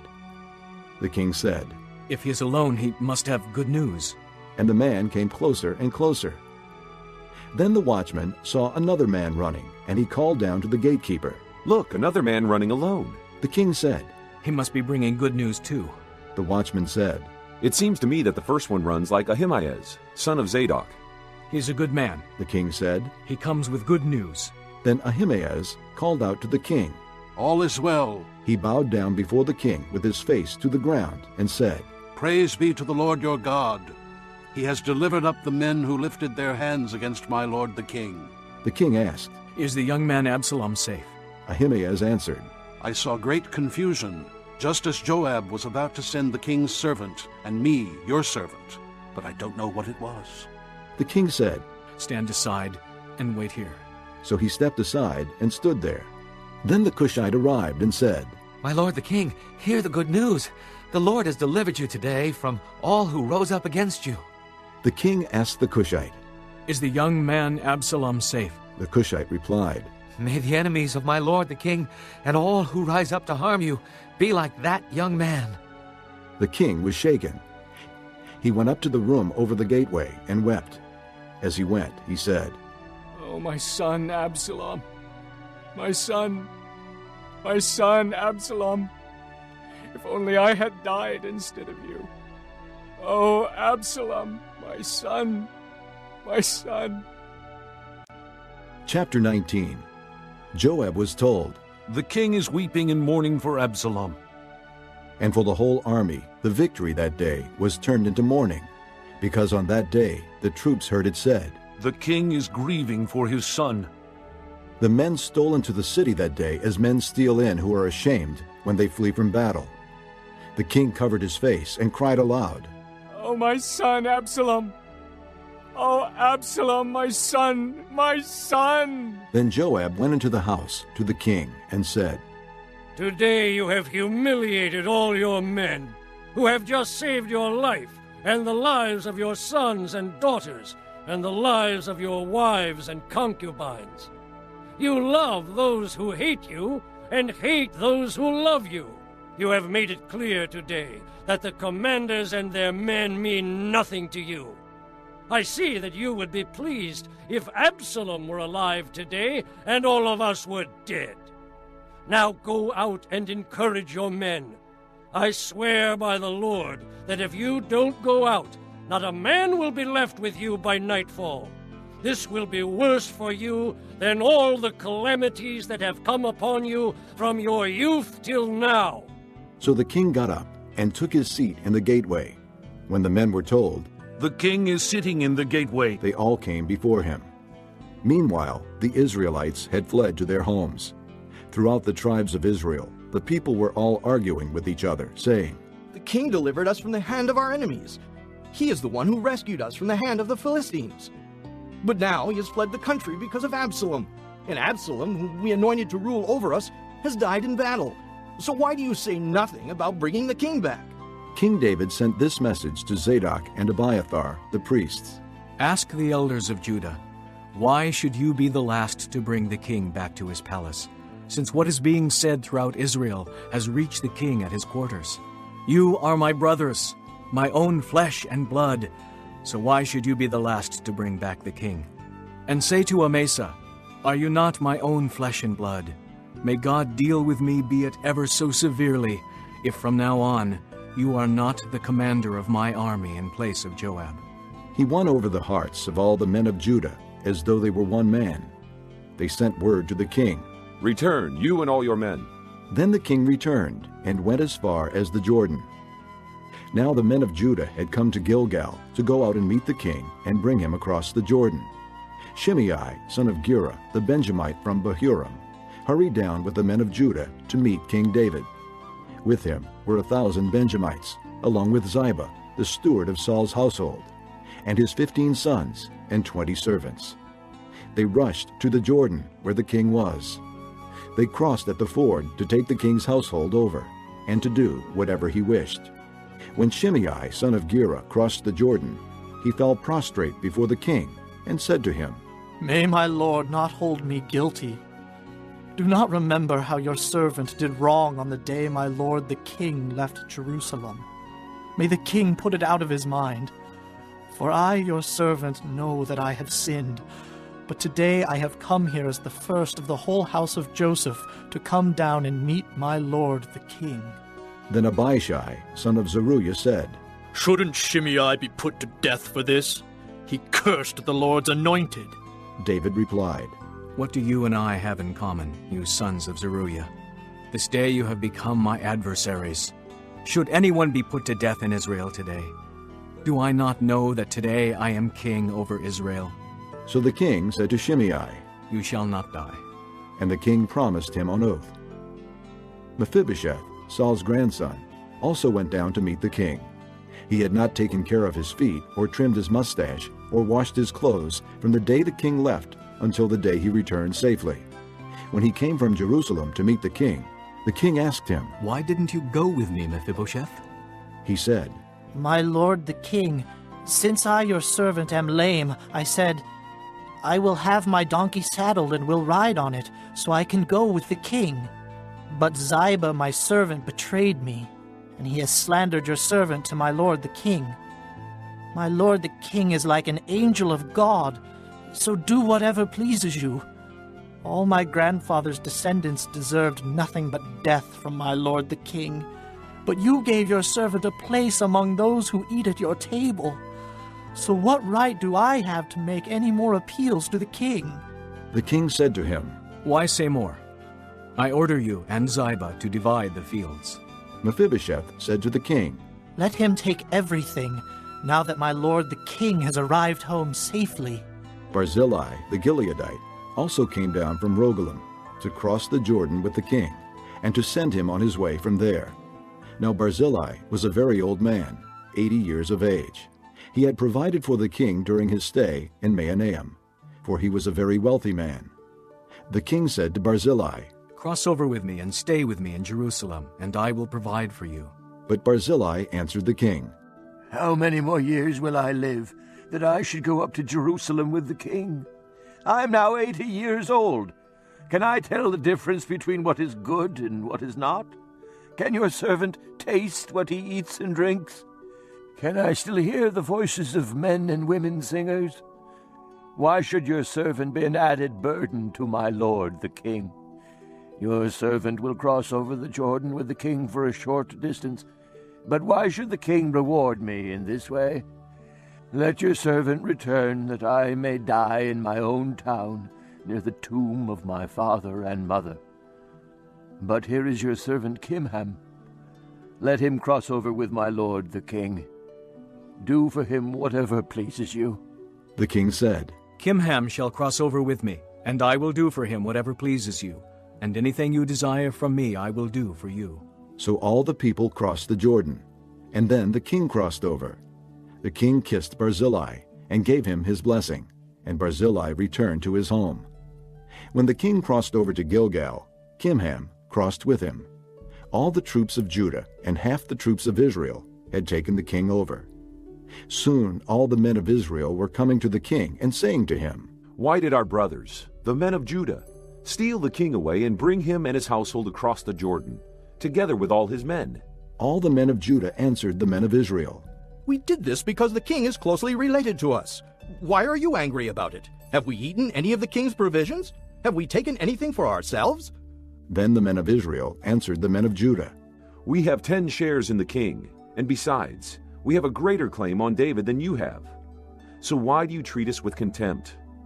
Were we not the first to speak of bringing back our king?" But the men of Judah responded even more harshly than the men of Israel. This concludes Disc 18. Chapter 20. Now a troublemaker named Sheba, son of Bichri, a Benjamite, happened to be there. He sounded the trumpet and shouted, "We have no share in David, no part in Jesse's son. Every man to his tent, O Israel!" So all the men of Israel deserted David to follow Sheba, son of Bichri.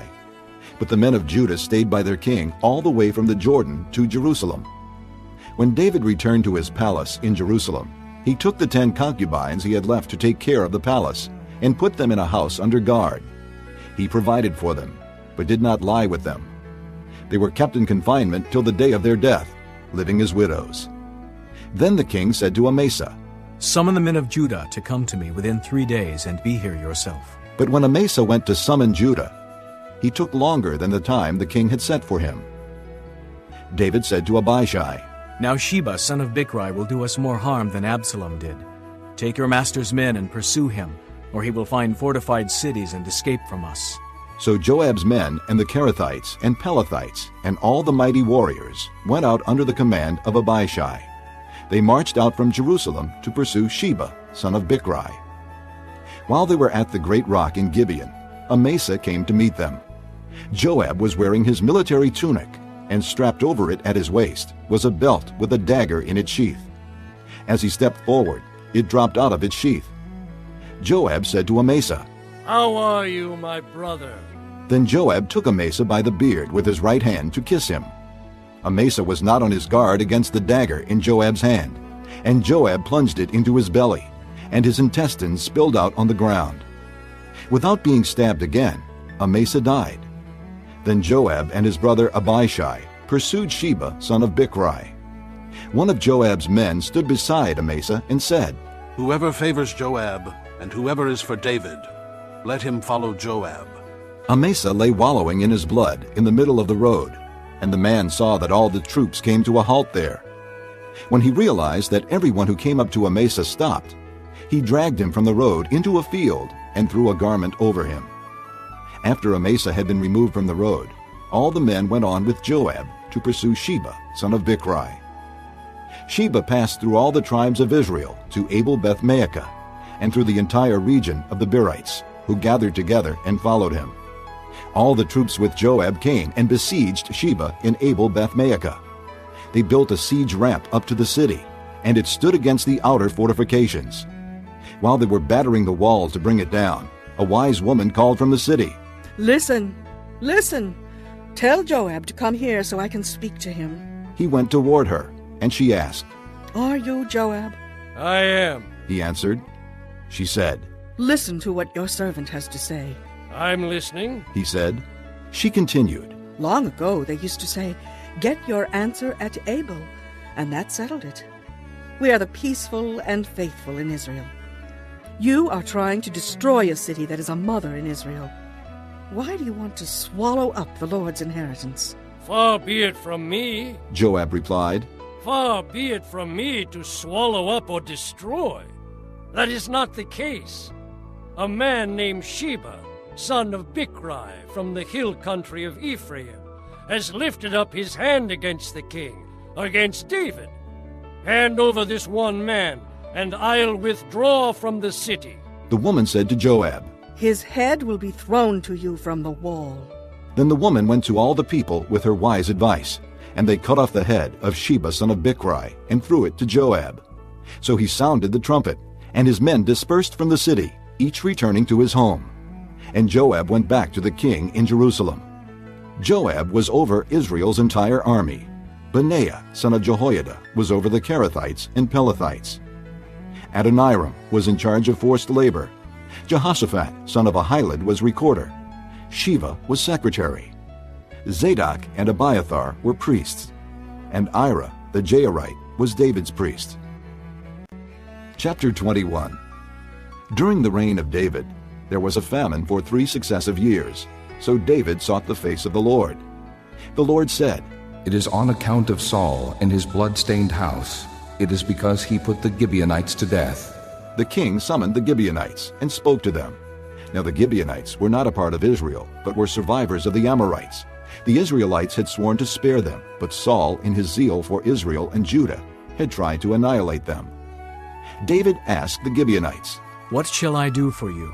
How shall I make amends so that you will bless the Lord's inheritance?" The Gibeonites answered him, "We have no right to demand silver or gold from Saul or his family, nor do we have the right to put anyone in Israel to death." "What do you want me to do for you?" David asked. They answered the king, "As for the man who destroyed us and plotted against us so that we have been decimated and have no place anywhere in Israel, let 7 of his male descendants be given to us to be killed and exposed before the Lord at Gibeah of Saul, the Lord's chosen one." So the king said, "I will give them to you." The king spared Mephibosheth, son of Jonathan, the son of Saul, because of the oath before the Lord between David and Jonathan, son of Saul. But the king took Armoni and Mephibosheth, the 2 sons of Aiah's daughter, Rizpah, whom she had borne to Saul, together with the 5 sons of Saul's daughter, Merab, whom she had borne to Adriel, son of Barzillai, the Maholathite. He handed them over to the Gibeonites, who killed and exposed them on a hill before the Lord. All 7 of them fell together. They were put to death during the first days of the harvest, just as the barley harvest was beginning. Rizpah, daughter of Aiah, took sackcloth and spread it out for herself on a rock. From the beginning of the harvest till the rain poured down from the heavens on the bodies, she did not let the birds of the air touch them by day, or the wild animals by night.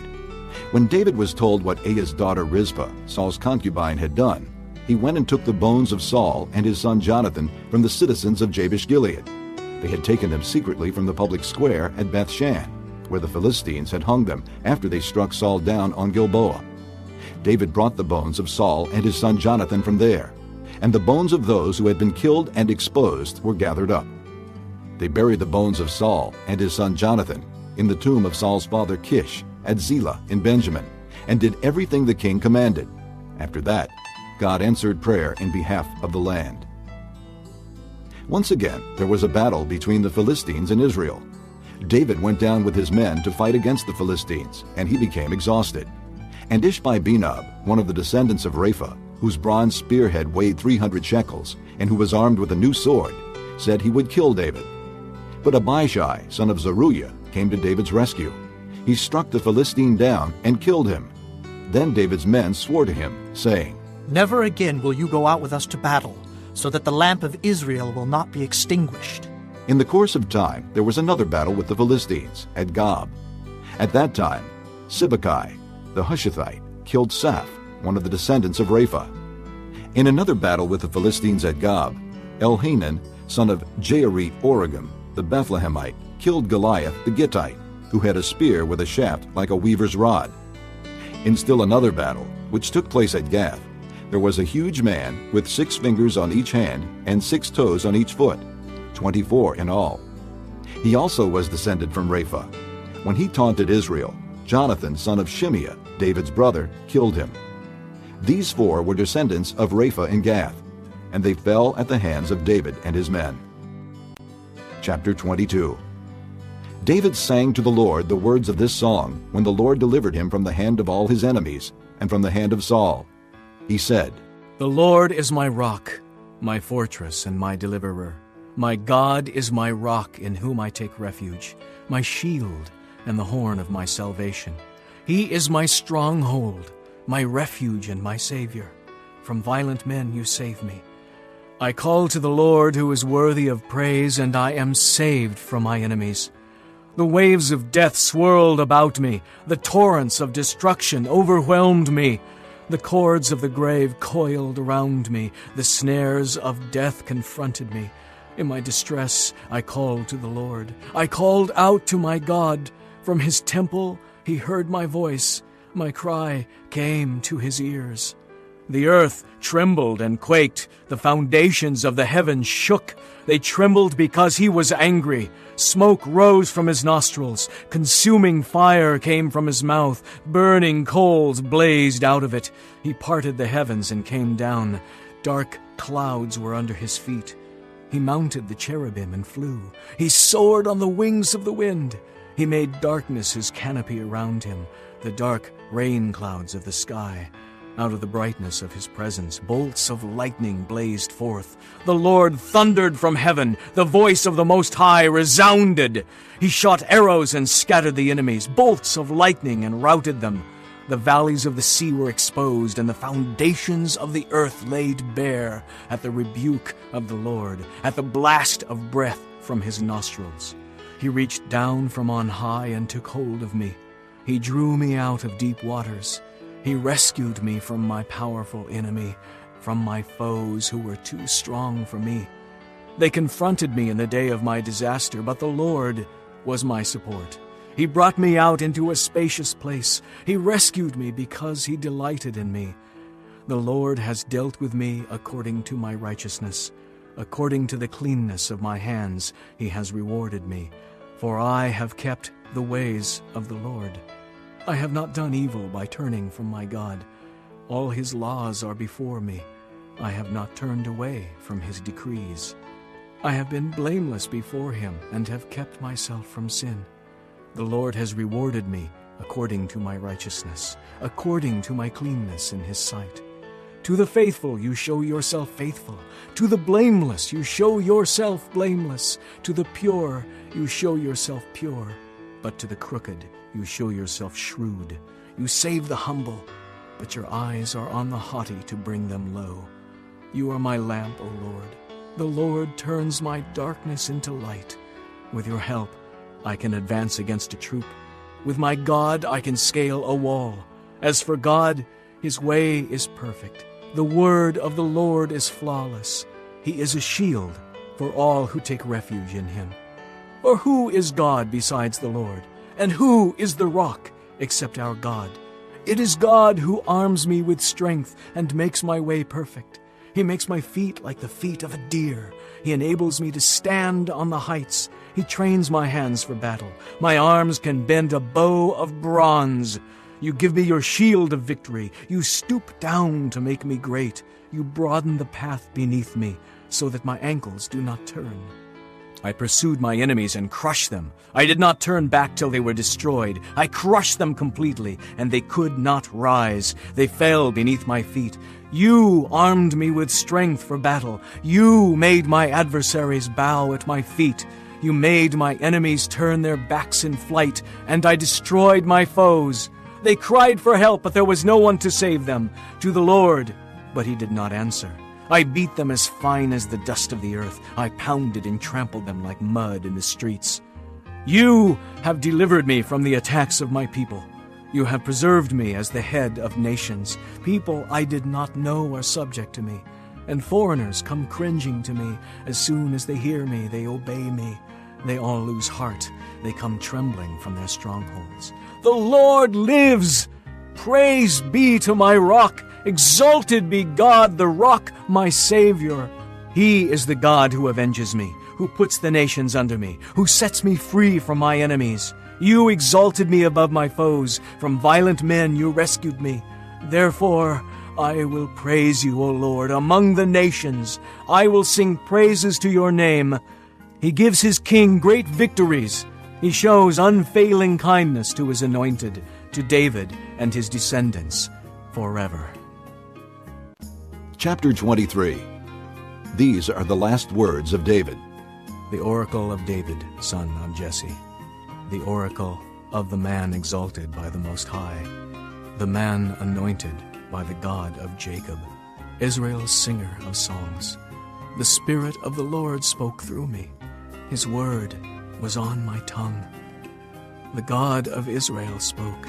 The Rock of Israel said to me, when one rules over men in righteousness, when he rules in the fear of God, he is like the light of morning at sunrise, on a cloudless morning, like the brightness after rain that brings the grass from the earth. Is not my house right with God? Has he not made with me an everlasting covenant, arranged and secured in every part? Will he not bring to fruition my salvation and grant me my every desire? But evil men are all to be cast aside like thorns, which are not gathered with the hand. Whoever touches thorns uses a tool of iron or the shaft of a spear. They are burned up where they lie. These are the names of David's mighty men. Josheb-Bashebeth, a Tekemonite, was chief of the three. He raised his spear against 800 men, whom he killed in one encounter. Next to him was Eleazar, son of Dodai, the Ahohite. As one of the three mighty men, he was with David when they taunted the Philistines gathered at Pasdammim for battle.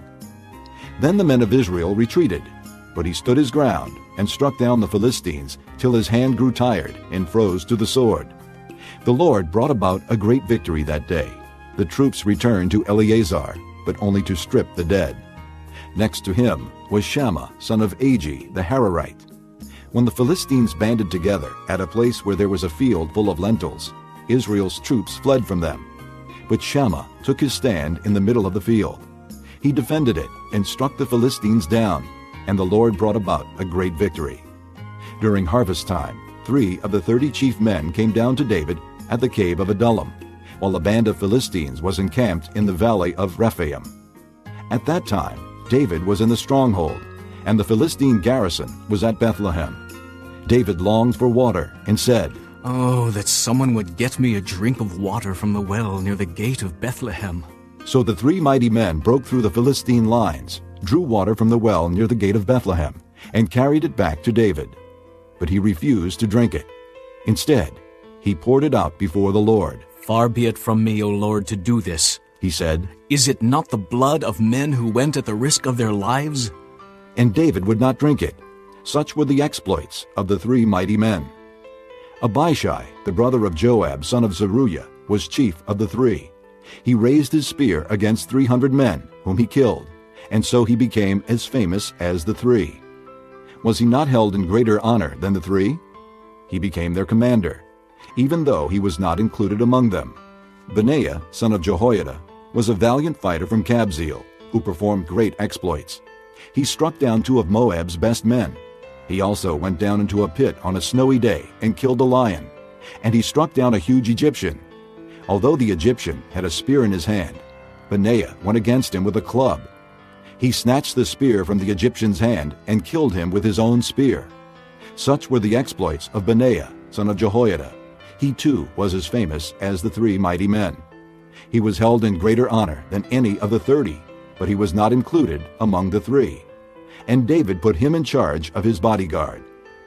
Among the 30 were Asahel, the brother of Joab, Elhanan, son of Dodo, from Bethlehem, Shammah the Haradite, Elika the Haradite, Helez the Paltite, Ira, son of Ikesh, from Tekoa, Abiezer from Anathoth, Mebunai the Hushathite, Zalman the Ahohite, Maharai the Netophathite, Heled, son of Baanah the Netophathite, Ithai, son of Ribai, from Gibeah in Benjamin, Benaiah the Pirathonite, Hiddai from the ravines of Gaash, Abi-Albon the Arbathite, Asmaveth the Barhumite, Eliabah the Shaalbonite, the sons of Jashan, Jonathan son of Shammah the Hararite, Ahiam son of Sherar the Hararite, Eliphalet son of Ahasbai the Maacathite, Eliam son of Ahithophel the Gilonite, Hezro the Carmelite, Pearai the Arbite, Igal son of Nathan from Zobah, the son of Hagrai, Zelek the Ammonite, Naharai the Beerothite, the armor-bearer of Joab son of Zeruiah, Ira the Ithrite, Garib the Ithrite, and Uriah the Hittite. There were 37 in all. Chapter 24. Again the anger of the Lord burned against Israel, and he incited David against them, saying, Go and take a census of Israel and Judah. So the king said to Joab and the army commanders with him, Go throughout the tribes of Israel from Dan to Beersheba, and enroll the fighting men, so that I may know how many there are. But Joab replied to the king, May the Lord your God multiply the troops 100 times over, and may the eyes of my lord the king see it. But why does my lord the king want to do such a thing? The king's word, however, overruled Joab and the army commanders. So they left the presence of the king to enroll the fighting men of Israel. After crossing the Jordan, they camped near Aroer, south of the town in the gorge, and then went through Gad and on to Jazer. They went to Gilead and the region of Tatim Hadshai, and on to Dan Jain, and around towards Sidon. Then they went toward the fortress of Tyre, and all the towns of the Hivites and Canaanites. Finally, they went on to Beersheba, in the Negev of Judah. After they had gone through the entire land, they came back to Jerusalem at the end of 9 months and 20 days. Joab reported the number of the fighting men to the king. In Israel, there were 800,000 able-bodied men who could handle a sword, and in Judah, 500,000. David was conscience-stricken after he had counted the fighting men, and he said to the Lord, I have sinned greatly in what I have done. Now, O Lord, I beg you, take away the guilt of your servant. I have done a very foolish thing. Before David got up the next morning, the word of the Lord had come to Gad the prophet, David's seer. Go and tell David, this is what the Lord says. I am giving you 3 options. Choose one of them for me to carry out against you. So Gad went to David and said to him, Shall there come upon you 3 years of famine in your land? Or 3 months of fleeing from your enemies while they pursue you? Or 3 days of plague in your land? Now then, think it over, and decide how I should answer the one who sent me. David said to Gad, I am in deep distress. Let us fall into the hands of the Lord, for his mercy is great, but do not let me fall into the hands of men. So the Lord sent a plague on Israel from that morning until the end of the time designated, and 70,000 of the people from Dan to Beersheba died. When the angel stretched out his hand to destroy Jerusalem, the Lord was grieved because of the calamity, and said to the angel who was afflicting the people, Enough. Withdraw your hand. The angel of the Lord was then at the threshing floor of Araunah the Jebusite. When David saw the angel who was striking down the people, he said to the Lord, I am the one who has sinned and done wrong. These are but sheep. What have they done? Let your hand fall upon me and my family. On that day, Gad went to David and said to him, Go up and build an altar to the Lord on the threshing floor of Araunah the Jebusite. So David went up, as the Lord had commanded, through Gad. When Araunah looked and saw the king and his men coming toward him, he went out and bowed down before the king with his face to the ground. Araunah said, Why has my lord the king come to his servant? To buy your threshing floor, David answered, so I can build an altar to the Lord, that the plague on the people may be stopped. Araunah said to David, Let my lord the king take whatever pleases him, and offer it up. Here are oxen for the burnt offering, and here are threshing sledges, and ox yokes for the wood. O king, Araunah gives all this to the king. Araunah also said to him, May the Lord your God accept you. But the king replied to Araunah, No, I insist on paying you for it. I will not sacrifice to the Lord my God burnt offerings that cost me nothing. So David bought the threshing floor and the oxen, and paid 50 shekels of silver for them. David built an altar to the Lord there, and sacrificed burnt offerings and fellowship offerings. Then the Lord answered prayer in behalf of the land, and the plague on Israel was stopped.